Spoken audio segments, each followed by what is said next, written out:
მოგესალმებით რადიო სვანებლო, ეთერში არის ფინანსური კვირა და კვლავ ტრეიდერების ჰაფთა ერთად გრძელდება საინტერესო კვირის ანალიზი, შეჯამება და ის მოსაზრებები, რასაც ჩვენ გიზიარებთ ყოველ ხუთშაბათს. მე და ნიკოლოზ წივწივაძე, კვლავ ტრეიდერების ჰაბის მენტორი და მოკეთ ასე ვთქვათ ექსპერტი ამ დარგში. როგორ ხანიკა და როგორ ჩაიარა ჯერ ნახევარი დღე გავიდა მოკეთ რეალურად, მაგრამ ძალიან ბევრი ინფორმაცია იწერება დღესაც, იმიტომ რომ გუშინ მაგარი ამბები ხდებოდა. კი, მოგესალმებით ყველას. მადლობას გიხდით კიდევ ერთხელ მოწვევისთვის. საინტერესო კვირა გვაქვს, კიდევ ერთ საინტერესო კვირა გვაქვს. თუ წინა კვირები იყო საინტერესო, იმიტომ რომ ხდებოდა რაღაც დაუგდმოვი რაღაცეები, ეს კვირა იყო საინტერესო, იმიტომ რომ დიდ რაღაც ველოდებოდით, რაც გუშინ მიხილეთ და გამოვიდა ამბავი, საუბარი მაქვს რეფინანსირების განაკვეთის გამოსვლაზე, რაც როგორც წინა ეთერში ვისაუბრეთ, ისევ იგივე დატოვეს და შემდეგ პოველმაც, ახსნა მიზეზები, რატომაც აღარ შეამცირეს ამ ეტაპზე, რატომღაც აღარ იჩქარეს. და მოუწოდა ყველას კიდევ ერთხელ რომ ჩემი მთავარი მიზანი არის რომ გავამყაროთ დოლარი, ჩემი მთავარი მიზანი არის რომ საშუალო და დაბალი ფენა იყოს აქტიური მსხვერპლობით უნდა მოქონდეთ მას შენარჩუნებული და შემდეგ უკვე მეორე პრიორიტეტად შეიძლება განვიხილოთ დიდი კომპანიებიო.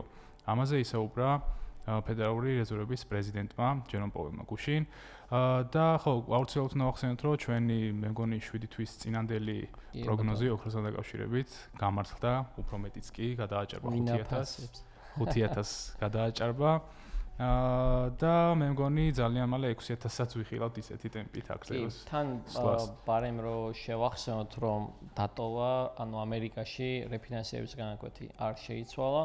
კვლავ 3.75% არის. ეს ნიშნავს, რომ კომერციული ბანკები, ანუ რეალურად ღებულობენ 3.75%-ში სესხს დოლარის სახით და შემდგომ უკვე ამატებენ თავიანთ კომერციულ ტარიფს და შემდგომ უკვე სხვა შორის რამდენიმე ადამიანს ველაპარაკე, თუნდაც ქართულს, ვინც ამერიკაში ცხოვრობს, რომ მაინტერესებდა უშუალოდ რა აქვთ აიქ რეაქცია და როგორც ჩვენ მეუბნებიან, ბანკები გასცემენ სესხს დაახლოებით 6-7%-ში, გააჩნიათ 15%-იც არის, ანუ გააჩნია რა ტიპის სესხიაო.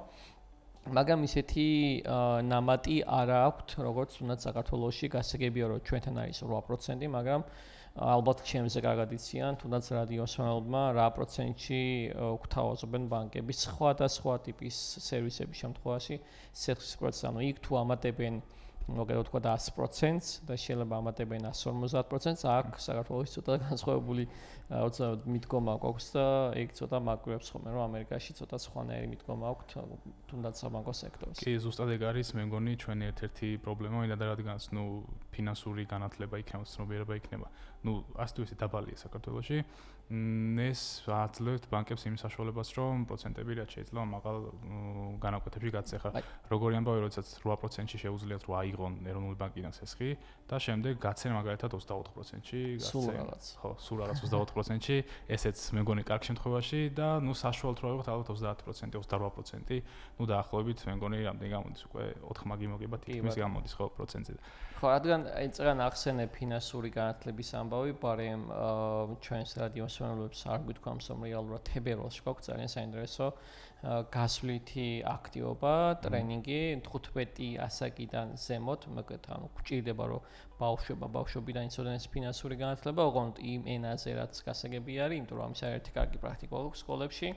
ამიტომ ვინც დაინტერესებულები ხართ ფინანსებით, თუნდაც ინვესტიციებით, ვაჭრობით და ამ შემდგომ შეგიძლიათ რომ ტრეიდერების ჰაბის გვერდი მონახოთ სოციალურ ქსელებში, ყველგან ვართ, რაც კი არსებობს ნებისმიერი სოციალური გვერდი. მოგუნახეთ, მოგწერთ, იმიტომ რომ ბანაკზე მიღება უკვე გამოცხადებული გვაქვს და 16 თებერვლიდან 20 თებერვლის ჩათვლით ბაკურიანთან ძალიან ახლოს ზემო ცემში გვექნება მოკეთ მესამე რიგით თავყრილობა შერეული ასაკოვი ხალხის, ანუ ჩვენ მივდივართ ნიკა, ამიტომ უნდა ის მოკეთ ახალი ნაკადი კვლავ დავატრენინგოთ და ეს მთავარი მისია და მიზანი არის სწორედ ცნობიერების ამაღლება საქართველოში, რომ აი ამ ტიპის აქტიობებით კიდევ ერთხელ მხარი დაუჭიროთ, რომ ეს დარგი არა მარტო რადიოში, არამედ რეალურ დროში უნდა ვასწავლოთ ხალხს, რომ კიდევ უფრო მარტივად იცოდნენ, როგორ მართონ თავიანთი შემოსავალი ან თუნდაც პოტენციური შემოსავალი, როგორც კი ისინი გახდებიან სრულწლოვანები თუ უკვე სტუდენტები და დასაქმებული პირები. ვიცი რომ ბევრი საინტერესო რაღაცები უნდა განვიხილოთ, ამიტომ მოდი შენ დაიწყე და შემდეგ მეც გავაგზავნე, იმიტომ რომ რაღაცები მაქვს მომსწრებული. კი ბატონო, კარგი, პირველ რიგში ჩვენი შეხვედრიდან დღემდე რაც მოხდა ეკონომიკურ კალენდარში, ამაზე ვისაუბრებ ამერიკის მხრივ. ყველაზე მნიშვნელოვანი რაც იყო რეფინანსირების განაკვეთის შემდეგ, გამოვიდა წარმოების და სერვისების გაყიდვების მაჩვენებლები, საფონდო ბიჟებზე დაკავშირებით, საფონდო ბიჟებისთვის ძალიან მნიშვნელოვანი ეს ეკონომიკური ცვლადები. რომლებიც ორივე გამოვიდა, მზარდი, თუმცა მაინც დაახლოებით ისეთ კორელაციაში, რაც იყო ნავარაუდები, იმ მონაცემების მქონე ციფრები ვიხილეთ. თუმცა ვინადრადგანაც მაინც დადაფიქსირდა. საფონდო ბიჟებმა ეს ყველაფერი აღიქვეს ასე თუ ისე საშუალოზე ოდნავ კარგ მაჩვენებლებად და საფონდო ბიჟებზე ვიხილეთ მოკლევადაში გარკვეული ზრდები. თუმცა რაღაცა მიზეზებიდან გამომდინარე, თუნდაც იქნა გამომდინარე, რომ ჩინეთი და ევროპა საერთო ენას ნახულობენ, მაინც ვიხილეთ ცოტა ხანი ბაზისთან ფულის გამოსვლა და კიდევ ერთხელ გადადინება მაგალითად ოქროში, ვერცხლში და ასე შემდეგ. და ჩვენ შეხვედრიდან დღემდე ამ ორივე აქტივმა ორნიშნა ზრდები დადეს. მიუხედავად იმისა, რომ სოფლიოში ყველაზე მაღალ შეფასებული აქტივები არიან, 32 ტრილიონი და მეგონი 7 ტრილიონზე არიან უკვე ასულები. მაინც 10%-ზე ცოტა მეტი ზრდები დადო ორივე აქტივმა, რაც რა თქმა უნდა ძალიან დიდი ზრდა არის ამ ხელა საბაზრო კაპიტალიზაციის ფონდში. აი, აქ შემიძლია რომ თან ლაივ რეჟიმში გითხრა, რომ ოქროში მე არც კი მჯერა, ჩვენამდე წელს განმავლობაში ამას ვაკეთებ და უყურებ და ოქროში უკვე ჩადებულია 38.6 ტრილიონი დოლარი და მეორე ყველაზე ძვირიანი აქტივი მთელ სოფლიოში ამ ეტაპზე აღარ არის, რა თქმა უნდა, კომპანია Nvidia, არამედ ვერცხლი, რომელშიც ჩადებული არის 6.7 ტრილიონი და ძალიან გაუჭირდება ნებისმიერ კომპანიას, რომ ამ ცვლადებს მიაღწიონ, იმიტომ რომ მაქსიმალური ზრდა რაც ჰქონდა თუნდაც მაგალითად ნომერ პირველ კომპანია Nvidia-ს იყო 5 ტრილიონი და იმის მერე ჩამოქვეითებულია და 4.6 ტრილიონი არის მისი ჯამური ღირებულობა, ამიტომ იმ ტემპებით, რასაც ჩვენ ხედავთ, რა ტემპებითაც იზრდება ოქროს მაჩვენებელი და რატომაც იზრდება ამაზე უკვე ალბათ გეოპოლიტიკურ ნაწილშიც აისახება და ვხვდებით, რომ ეს ზრდა რაღაც განპირობებულია თუნდაც დაცული ზონის მარტივი ლოგიკით. ამიტომ მოკეთ ვაკვირდებით, ნახოთ სანამდე, ლოგიკურია, რომ აუცილებლად წლის ბოლომდე ოქროს მაჩვენებელი 6.5 შეიძლება $7,000-მდე წავიდეს 1 უნციას ღირებულობა 28.6 გრამი.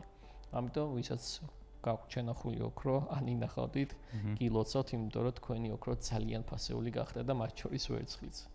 კი, გეოპოლიტიკურ საკითხებს შევხედეთ და ცოტა ამაზეც ვისაუბრებ. კი ბატონო. პირველ რიგში მინდა ვისაუბრო გრენლანდიის გარშემო შექმნილ სიტუაციებზე. ამ ეტაპზე დროებით სტაბილური ხდება ეს სიტუაციები. ანალიტიკოსების შეფასებით ეს სტაბილურობა განპირობებულია პრეზიდენტ დონალდ ტრამპის გადაწყვეტილებით, რომელმაც თქვა, რომ უკან დახევას აპირებს ქვეყნების ევროპული ქვეყნებისთვის 10%-იანი ტარიფების დაწესებაზე და მის თქმით აღნიშნულმა ნაბიჯებმა ბაზრებზე არსებული შიშები ნაწილობრივ შეამსუბუქა. მეორე მნიშვნელოვანი გეოპოლიტიკური ფაქტორი არის, რა თქმა უნდა, ირანი, სადაც რისკები დღიდან დღემდე იზრდება იმისა, რომ ამერიკა შეიძლება ჩაერიოს ამ კონფლიქტში, რაც განპირობებულია იმით, რომ შეგვიძლია ეს იმიტომ თქვა, რომ ჯარებს აძლიერებს დონალდ ტრამპი, თუმცა ამისთან მიუხედავად, მაინც საჯაროდ აცხადებს, რომ მოლაპარაკების შესაძლებლობა ჩვეულებრივად ღია არის. და არსებული ცნობების მიხედვით ადმინისტრაცია პარალელურად განიხილავს პოტენციურ სამხედრო სცენარებსაც, რაც ინვესტორებისთვის გარკვეულად ზრდის რისკებს. მესამე თემა არის იაპონია, სადაც ახალმა პრემიერმა 23 იანვარს მოულოდნელად დაშალა პარლამენტის ქვედა პალატა და ვადამდელი არჩევნები დანიშნა, რის გამოც ვიხილეთ, რომ დაახლოებით იგივე სცენარი განვითარდა იაპონიაში, რაც იყო ამერიკაში, როდესაც შატდაუნი იყო, რომ რამდენიმე ეკონომიკური ცვლადი იაპონიაში არ გამოვიდა. და იაპონია ჯერჯერობით, ესე რომ ვთქვათ, გუმბად გადახურული არის მთლიანი სამყაროსგან და ელოდება ახალ არჩევნებს. რაც შეეხება მეოთხე პოლიტიკურ ფაქტორს, ეს უფრო საფონო ბიჟებს ეხება და ერთ კომპანიას კონკრეტულად, USA Rare Earth, ესე ქვია. და ამ კომპანიამ ძალიან კარგი ზრდები დადო წინა კვირაში, ორნიშნა ზრდები დადო, რაც განპირობებული იყო იმით, რომ თეთრი სახლი ახალ რეგულაციას გეგმავს ზღვის ფსკერიდან მოპოვებული რაღაცა იშვიათი მატერიალების სფეროში და ეს კომპანია სწორედ ამ სფეროში მონაწილეობდა 1.6 მილიარდი დოლარის ინვესტიცია მოიზიდა ამ კომპანიამ და ბაზარმაც წამებში დააფასა ეს ყველაფერი ერთ დღეში ქონდა 37%-იანი ზრდა ამ კომპანიას და ჯერ კიდევ განაგრძობს და ინარჩუნებს აღმავალ ტენდენციებს. ხო, სხვადასხვა გრენლანდია რო ახსენე, დიდი ხანია უკვე ნაყიდი მაქვს იქ არსებული ერთი სამთო მომპოვებელი კომპანია და რომელიც კვლავ ინარჩუნებს ზრდას და დიდი იმედი მაქვს რომ ეს კომპანია კვლავ გააგრძელებს თავის შემდეგ სტეპს, იმიტომ რომ ეს კომპანია არის ამაროქი და უკეთ ერთ-ერთი ანუ გრენლანდიაზე ყველაზე დიდი და მსხვილი კომპანია, რომელიც უკეთ ტორონტოში არის კანადაში რეგისტრირებული. მოკეთ ძალიან საინტერესო ინფორმაცია მინდა რომ გაგიზია, რომელიც ჩვენი ჟურნალის პლატფორმაზე არის განთავსებული და ეს ეხება ტრამპის ადმინისტრაციას, რომელიც არის ტრამპის ანგარიშების მიმართ ხარაჯერის გამოხატვას გულისხმობს. ტრამპის ანგარიშები, ეგეთი Trump accounts, როგორც თარგმანიც იგივე არის. 28 იანვარს გამართულ სპეციალურ სამიტზე პრეზიდენტმა დონალდ ტრამპმა მოუწოდა ამერიკელ ოჯახებს, რომ ისარგებლონ ამ ახალი ფინანსური შესაძლებლობებით, რომელიც გასულ წელს მიღებული ფართო მასშტაბიანი კანონ პროექტის ერთი დიდი მშვენიერი ვთქვათ bill of acts ამ რეალურად ის ასე ვთქვათ რომ ჩეკი ხო ქართულად ჩეკი გამოდის. პროგრამა რა არის, რატომ თან პირველ რიგში ტრამპის ანგარიშები პირდაპირ უკვე ალბათ ვინც უკვე კარგად შეისწავლა ტრამპის რაღაცა ფსიქოპორტრეტი, სურს რომ ქვეყანას ხვდება რომ რა თქმა უნდა პრეზიდენტი ვეღარ იქნება, უკვე რჩება მისი ეგრეთ წოდებული ვადაც და ბოლო ვადა არის მისი მხრიდან, მაგრამ სურს რომ ისეთი რაღაც დატოვოს ამერიკაში, რომ აი მუდმივად იქნება ტრამპის სახელი დაკავშირებული რაღაც კონკრეტულ სიახლეებთან. მოკეთ რა არის ეს პროგრამა და რატომ ეუბნება ოჯახებს რომ ჩაერთო? ეს არის რეალურად პროგრამა ითვალისწინებს რომ $1000-იანი ოდენობის სახელმწიფო დეპოზიტის შეტანას სპეციალურ შემნახულ ანგარიშზე, რომლის ზოგადად ყოველი ბავშვის, რომელიც 2025-დან 2028 წლის პერიოდში თუნდაც დაბადებული ან დაიბადება. ანუ ინიციატივას უკვე შეუერთდნენ მსხვილი ბიზნეს წარმომადგენლები და საბანკო სექტორის გიგანტები, როგორც თუნდაც JP Morgan Chase, Bank of America და ცალკე განცხადეს, რომ ისინი გაუთანამდებიან სამთავრობო ინვესტიციას და მზად არიან, რომ $1000-იანი შენატანი თან ზემოდან კიდევ დაამატონ და მათ შორის იგივე პირობა დადო ანალოგიური პირობა დადო კომპანია Broadcom-მა, რომელიც ასევე მისმა აღარსმა დირექტორმა თქვა, რომ ეს ინიციატივა არის ძალიან კარგი, რომ მომავალი მეწარმეები და ინჟინრები უფრო თავისუფლად გაიზარდონ და კვლავ ამით ამერიკამ პირველობა შეინარჩუნოს სოფლიოში. ხო, ლოგიკაში ჩდება რაღაც საკმაოდ ესეთი პოზიტიური ინფორმაცია, საინტერესო ინფორმაცია, მაგრამ ამას მოყვება ყოველთვის რაღაცა მაგრამ. ეს მაგრამ ნიშნავს იმას, რომ ამ ეტაპზე ქვეყნის რეალური არსებული სახელმწიფო ვალის შეადგენს $27 ტრილიონ და 2034 წელს აი ამ ფონდს დაახლოებით იქნება 15 მილიარდიანი დოლარის ღირებულება, ანუ დაგვირებული თანხა, რომელსაც ანალიტიკოსები ამბობენ, ეს არის დამატებითი ტვირთი იმისა, რომ დოლარში შეიძლება იყოს მოკეთ კვლავ ინფლაციური პრობლემა, ანუ გრძელვადიანი ინფლაციური პრობლემა შეიძლება რომ უკვე დაარჩეს ამერიკას. ეს ძალიან საინტერესო სისტემა არის, იმიტომ რომ რეალურად ხა ამერიკას ეს შეიძლება არც გაუპრობლემდეს, მაგრამ ეს საკმაოდ კარგი ინიციატივა, რომ აი ამით ეს მოკეთ 18 წლამდე ადამიანის სალმი მიაღწევს, ამ 18 წლიან საპენსიო დანაზოგს აკეთებს ეს ბავშვი. და როგორც კი მიაღწევს 18 წელს, მას უკვე აქვს მინიმუმ სავარაუდოდ სწავლის თანხა და ასევე რომ სახლი იყიდოს, ანუ რომ მან არ მოუწიოს მოკეთ დამატებითი ხარჯი, რომ შესხებით რაღაცად მოახდინოს დამატებითი რაღაცა უძრავი ქონების შესყიდვა. ანუ რაღაცა ჭკვიანურია და ნუ ტრამპის გათვლაც ეს არის რომ თავის სახელი დატოვოს. ძალიან საინტერესო. სოციალური რაღაცა პროექტია ძალიან საინტერესო და მოკეთ ლობირებს მთელი ადმინისტრაცია რომ ხალხო ჩაერთეთ ამ პროგრამაში. ნუ გრძელვადიანი ძალიან საინტერესო აქტივობა გამოառნა საერთო ჯამში. კი, ამასობაში ბიტკოინიც მე მგონი ნელ-ნელა გვიდასტურებს იმას რომ აღმასვლა ცოტა ხანი აღარ აპირებს. იმიტომ რომ როდესაც ნახეთ ის ძლიერი ტალღა, როდესაც ჩვენ ვისაუბრეთ, კიდევ რაღაც დადასტურებებს ველოდებოდით, რაც ვერ ვიხილეთ საბოლოო ჯამში და დღესდღეობით ჩამოსული არის $87,000 ღირებულებაზე ერთი ცალი ბიტკოინი. რაც ცალსახად გვეუბნება იმას, რომ ჯერჯერობით ყველაზე სუსტი ბაზარი არის კრიპტო ბაზარი, იმიტომ რომ საფონო ბირჟები ასე თუ ისე მაინც აღმავლელ ტენდენციაში არიან, მეტალები ცალსახად ლიდერობენ დიდ ბაზრებს და კრიპტო არის ერთადერთი ის ბაზარი, რომელიც ჯერჯერობით არის წითელი, მოდის ცოტა დაღმასვლაში. არა და ოქტომბერში შარშან მთლიანი ჯამური ღირებულება უკვე კრიპტო სამყაროს იყო 4 ტრილიონი და ახლა ამოწევდა უკვე არის 2.9 ტრილიონი, განახევდა მისი ღირებულება ჯამურად, რა ვიცი, ვერ ვახერხებთ რომ კრიპტო რაღაცად ჩვენ გვჭირდა რომ კრიპტო კვლავ ხესდება. რა თქმა უნდა, მე იმას ვამბობ, ეს $87,000 წეგან ახსენე, მე მგონია რომ უკვე რაღაცა მოვიგონებთ, გახსოვს რადიო კომერსანტში რომ საუბრობთ თვითონ ეხლა რო ღირის ახლა რო ღირის $300,000 და $200,000, ეგ მოვა, უბრალოდ ხალხი მაშინ იწყებს ყიდვას, როცა უკვე ჩვენ ვიწყებთ გაყიდვას. ეს არის ხოლმე პრობლემა ხოლმე, ამიტომ ეს ყველაფერი სწავლებადია და დროული ინვესტიციები მაშინ უნდა დაიწყოს, სანამ ხალხს მოკეთ გონია რომ ეს ყველაფერი ჩავარდნილია და არა მაშინ როცა ყოველმა მეორე მიცის რა არის თუნდაც ბიტკოინი და რა არის ბიტკოინი. ეხლა რო გავიდეთ, ალბათ არავინ არ იცის არც ბიტკოინის ღირებულება და არც თემა. ამიტომ ეს ნიშნავს რომ კარგი საინვესტიციო მომენტი არის. ხო, მივიწყებული თემაა და კარგი საინვესტიციო მომენტი. კიდევ ერთი ძალიან საინტერესო ინფორმაცია მაქვს, რომელიც მინიმუმ ეს კომპანია ყველა მიცის საქართველოში, იმიტომ რომ ამ კომპანიას იყენებს ყველა, ვინც დაფრინავს და ეს ეხება კომპანია Wizz, რომელიც ვიცით რომ ქუთაისში არის მათი მოკეთ თავარი ჰაბი, მაგრამ ეგეთი ინფორმაცია გვაქვს, რაც კვლავ ჩვენს პლატფორმაზე მოხვდა ჩემთვალში და უნდა გავაჩეროთ. ეს არის რომ Wizz-მა მესამე კვარტალში ოპერაციული ზარალი $124 მილიონამდე გაიზარდა. პრაქტიკულად ეს კომპანია რაღაცა COVID-ის შემდგომ გვახსოვს რომ ძალიან ბევრი ფრენა გააუქმეს არა მარტო საქართველოსდან, არამედ მსოფლიოს ბევრი წერტილიდან, მათ შორის გაუქმებული არის დღემდე და ნენელა ამატებენ, მაგრამ ოფიციალური ინფორმაციით Wizz-მა 2026 წელს ფინანსური წლის პროგნოზი უცვლად მაინც დატოვა, დაახლოებით 10%-იანი ტევადობის და ერთეულ შემოსავალში სტაგნაცია და ხარჯების ზომიერი ზრდას ფიქრობს და მოსალოდნელი წმინდა შედეგი მერყეობს $25 მილიონ მოგებას და ასევე $25 მილიონ ზარალს უკეთ ელოდებიან. პრაქტიკულად ვერ იგებს ეს კომპანია, ვერ გადის მოგებაზე, იმიტომ რომ როგორც დაბალ ბიუჯეტიანი კომპანიების უდიდესი კონკურენცია არის ევროპაში, შესაბამისად შეიძლება ვთქვათ, რომ ის კომპანიები ალბათ ჯობიან Wizz-ს, რომელსაც ჩვენ ალბათ გულში მატკბებთ, იმიტომ რომ ერთ-ერთი ყველაზე კარგი, მათ შორის საკმაოდ კომფორტული არის მისი მგზავრობა, მაგრამ უჭირის აშკარად ფინანსურ ნაწილში ამ კომპანიას თავისი მდგომარეობის შენარჩუნება.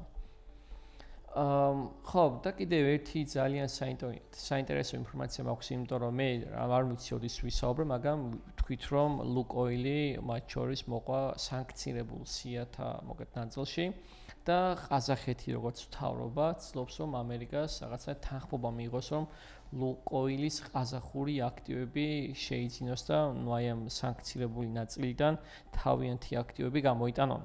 გაქეშება უნდა თუ ვთქვათ მარტივად, იმიტომ რომ რეალურად ეს აქტივები მათ შეძენილი აქვთ და ვერ ახერხებენ მოკეთ ამ აქტივების გამოძრაობას, იმიტომ რომ სანქცირებული არის ამ კომპანიის აქტივები მთელ სოფლიოში.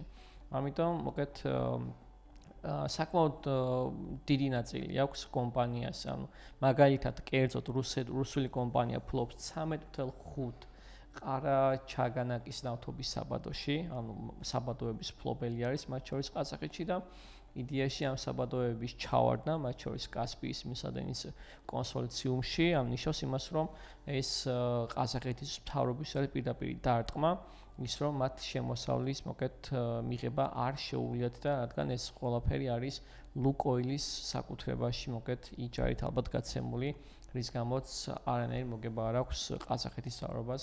ამიტომ ელოდებიან რას მიიღებს გაწყობილებას პირველ რიგში.